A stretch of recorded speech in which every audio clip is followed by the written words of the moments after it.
گزارش کر رہا ہوں علی جناب مولانا عقیل در سلم سے کہ آئیں اور اپنا مقالہ پیش کریں. ایک نعرہ صلوات.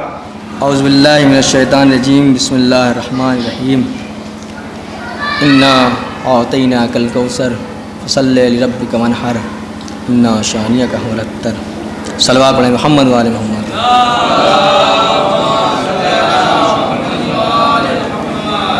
سب سے پہلے میں آپ تمام حضرات کو اور علماء کرام، مراجع کرام اور خصوصاً امام زمانہ کی خدمت میں تسلیت پیش کرتا ہوں اس شہادت کی.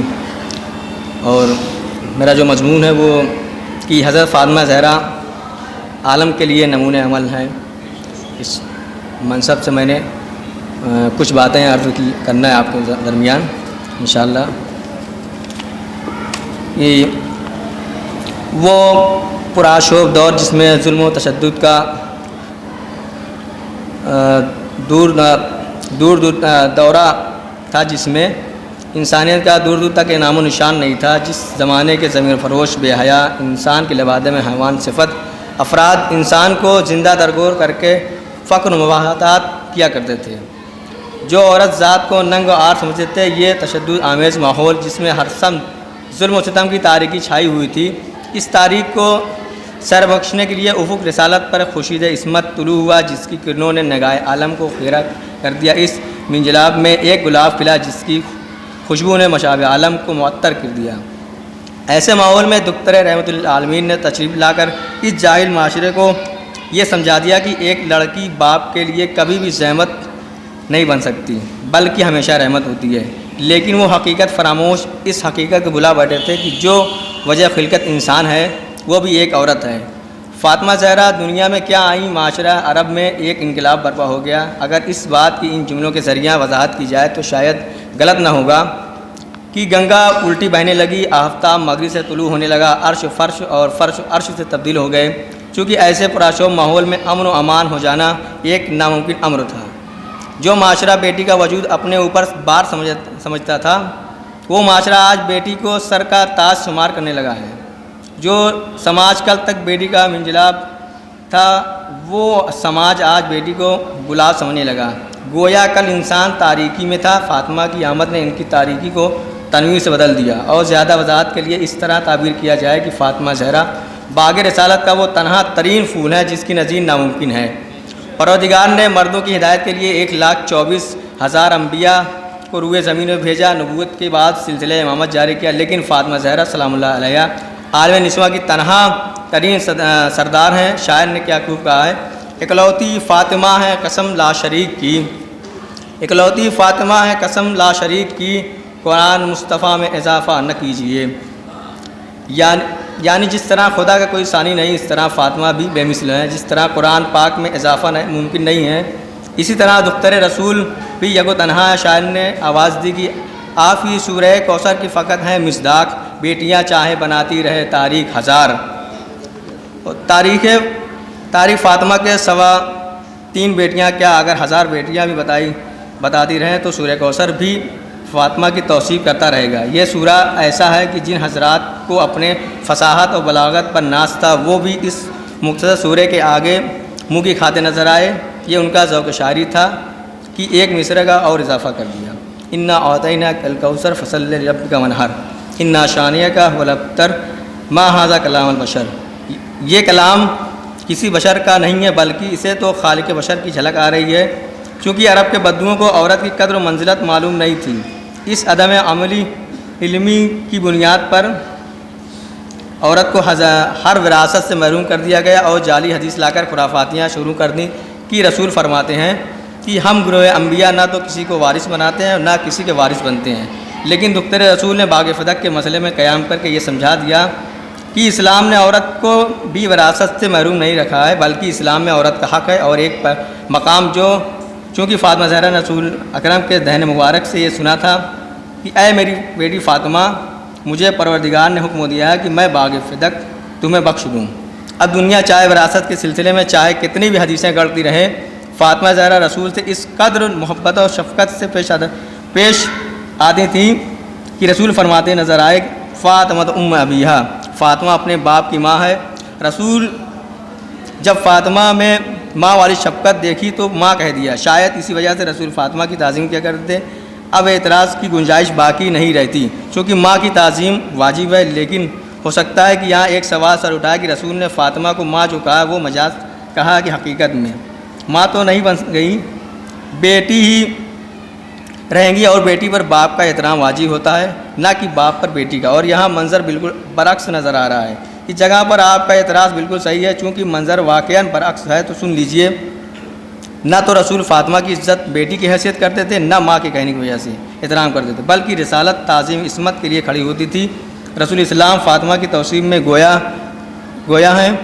اب کلام رسول کی توجیہ کسی بھی طرح کر لیجئے، یا تو کہیے بیٹی تھی اسی وجہ سے عزیز تھی، یا بمطابق قول رسول ماں کی حیثیت سے عزیز تھیں۔ دوسری جگہ ارشاد فرماتے ہیں، فاطمہ کا غم و غصہ خدا کا فاطمہ کا غم و غصہ خدا کا غیظ و غضب ہے، اور فاطمہ کی خوشنودی خدا ہے۔ فاطمہ زہرا حیثیت زوجہ، فاطمہ زہرا بیاہ کر کے علی مرتضیٰ کے بیت الشرف میں تشریف لائیں۔ دوسرے روز رسول اکرم بیٹی اور داماد خیریت معلوم کرنے گئے۔ علی سے سوال کیا، یا علی تم نے فاطمہ کو کیسا پایا؟ علی نے مسکراتے ہوئے جواب دیا، یا رسول اللہ میں نے فاطمہ کو عبادت پروردگار میں بہترین معین و مددگار پایا۔ گویا علی یہ واضح کرنا چاہتے ہیں کہ زوجہ قابل تعریف وہی ہے جو اطاعت شوہر کے ساتھ ساتھ مطیع پروردگار بھی ہو، چونکہ حسن دائمی نہیں ہوتا، عمل دائمی ہوتا ہے۔ آخرت میں دنیاوی حسن کام آنے والا نہیں، بلکہ نیک اعمال ساتھ دیں گے۔ علی سے جواب دریافت کرنے کے بعد رسول فاطمہ کی طرف متوجہ ہوئے تو عجیب منظر نظر آیا۔ ایک شب کی بیائی بوسیدہ لباس پہنے بیٹھی ہے۔ رسول نے سوال کیا، بیٹی تمہارا لباس عرسی کیا ہوا؟ بوسیدہ لباس کیوں پہنے رکھا ہے؟ فاطمہ نے جواب دیا، بابا میں نے آپ کے دہن مبارک سے یہ سنا ہے کہ راہ خدا میں عزیز ترین چیز قربانی کرنی چاہیے۔ بابا آج ایک سائل نے دروازے پہ آ کر سوال کیا کہ مجھ سے سب سے زیادہ عزیز وہی لباس تھا۔ بابا میں نے وہ لباس راہ خدا میں دے دیا۔ فاطمہ نے اپنے شیعوں کو درس دیا کہ خدا کو ہر حال میں یاد رکھنا چاہیے۔ اگر تمہارے پاس صرف 2 لباس ہیں اور ان میں سے ایک زیادہ عزیز ہو تو اس لباس کو راہ خدا میں خیرات دو۔ لاکھوں سلام ہو ہماری اس شہزادی پر جس کا مہر ایک ذرا اور ایک بنا ہوا معمولی ترین لباس اور ایک رنگی ہوئی گوشفند کی کھال تھا۔ فاطمہ کا یہ معمولی سا مہر خواتین عالم کو درس عنایت دے رہا ہے کہ جتنا بھی ملے اس پر شکر خدا کر کے راضی رہنا چاہیے۔ یہی وجہ تھی کہ رسول اکرم فرماتے ہیں کہ میری امت کی بہترین خواتین وہ ہیں جن کا مہر کم ہو۔ مصحف ناطق امام جعفر صادق علیہ السلام، اللہم صلی اللہ علیہ محمد وعلی محمد۔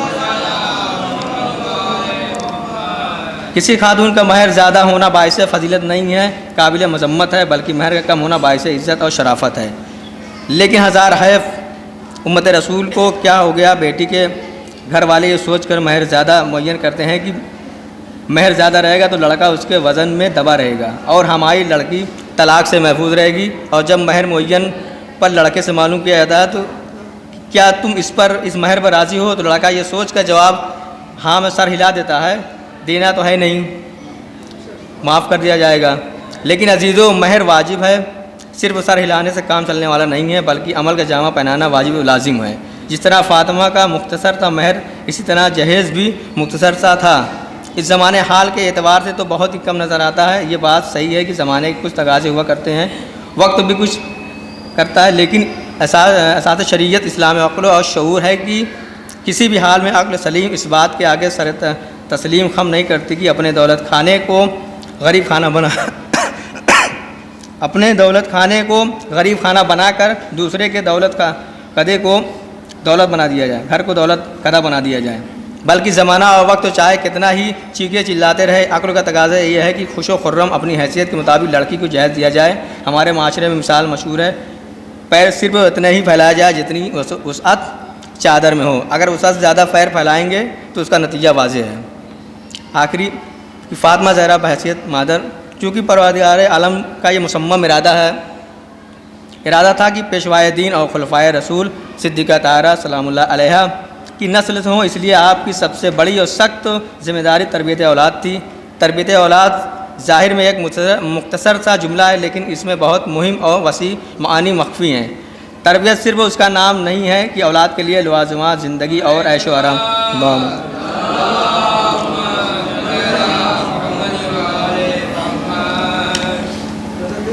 تربیت کے لیے صرف اسی کا نام نہیں کہ اولاد کے لیے لازمات زندگی اور عیش و آرام فراہم کر دیا جائے.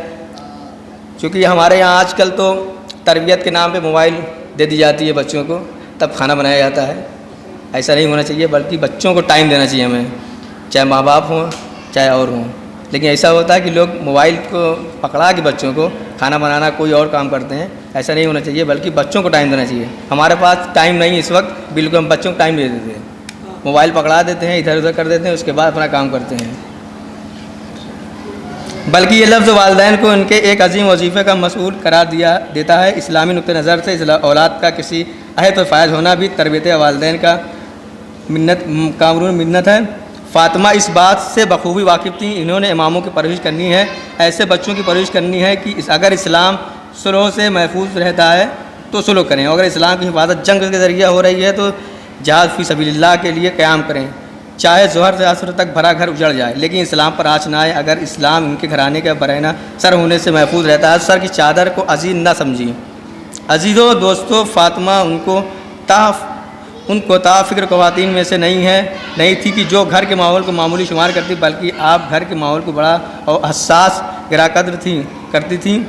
آپ کے نزدیک دنیا کی سب سے بڑی درسگاہ آغوش مادر تھی. اس کے بعد گھر کا ماحول حسین خانہ بچوں کے لیے عظیم مدرسہ تھا.